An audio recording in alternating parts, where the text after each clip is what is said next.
200 nasa charity wallet ko. Yung 500 tsaka 1,000 lang yung sa Oh, saan nang galing to? Kasi po, lagi ka pa may dadaan kapag nasa highway tayo or ano, tapos may mga namamalimos, lagi po ako nagbibigay.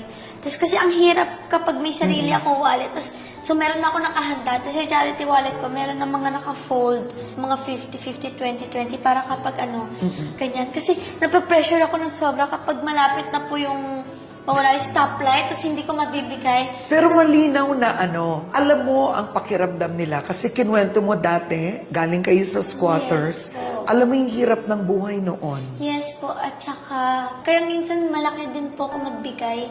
Tapos sasabihin nila na it's too much or like sasabihin nila na pang-aano lang nila yan. Kaya sabi ko, paano kung hindi?